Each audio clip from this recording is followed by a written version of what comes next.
মৰমৰ ছাত্ৰ ছাত্ৰীসকল, গুণোৎসৱৰ পেপাৰখিনি 3টা পেজৰে প্ৰত্যেকৰে এটা দিনৰ ছিটখিনি আছে, সেইখিনি তোমালোকলৈ আগবঢ়াম। তাৰ আগতে আমি চতুৰ্থ শ্ৰেণীৰ যিখিনি যুক্তাক্ষৰ এৰিছিলোঁ সেই পাঠটোৰ পৰা আজি আৰম্ভণি কৰোঁ।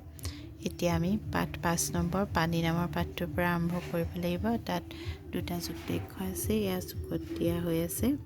এই যুক্তাক্ষৰ কোন দুটা আখৰ লগ লাগি যুক্ত হৈছে সেয়া আমি পাঠটোৰ মাজত যিখিনি তোমালোকক ক্ৰিয়াকলাপ কৰিবলৈ দিছে তাত যুক্তাক্ষৰ ভাঙি দেখুওৱা হৈছে। তাত চাম আহা। এতিয়া চোৱা 43 পৃষ্ঠাত এই যুক্ত আখৰ 2টা দেখুৱাইছে, ভাঙি দেখুৱাইছে। এতিয়া কি যুক্ত আখৰ 2টা আছিলে, ইয়াত আছে ক্ষয় যুগ্ম ক্ষয়ময় অসম, আৰু শব্দ লিখিছে দন্তীয় সদীৰ্ঘ হু ক্ষয়ময় অসম সূক্ষ্ম, জ ক্ষয়ময় অসম দাদাকা যক্ষ্মা, ল ক্ষয়ময় অসম দীৰ্ঘিকায় অক্ষ্মী লক্ষ্মী। তাৰপিছতে আছে উঙযোগ্য উঙয়গ অংগ, অ উঙয়গ অংগ অংগ, হ উঙয়গ অংগ সংগ, দন্তীয় হস্যকে হু ৰ উঙয়গ অংগ সুৰংগ। এইকেইটাই আছিলে যুক্ত আখৰ এই পানী নামৰ পাঠটোত পোৱা। তাৰপিছতে পঢ়ুৱা হাত সেই যুক্ত আখৰকেইটা লগ লাগি শব্দ কেইটামান দিছে।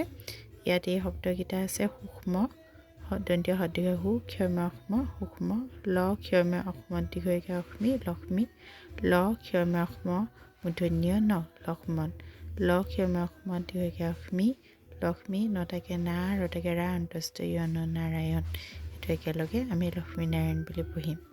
তাৰপিছতে আছে দন্তীয় সদীৰ্ঘ হু ৰ উঙয়গ অংগ সুৰংগ, ৰ উঙয়গ অংগ ৰংগ, পৈৰপ্ৰ দন্তীয় হ উঙয়গ অংগ প্ৰসংগ, পৈৰপ্ৰ দাধাকা পৈৰপ্ৰ ঢাকাৰে প্ৰা দন্তীয় হ প্ৰাস, উঙয়গ অংগ থচকে অংগী ক প্ৰাসংগিক।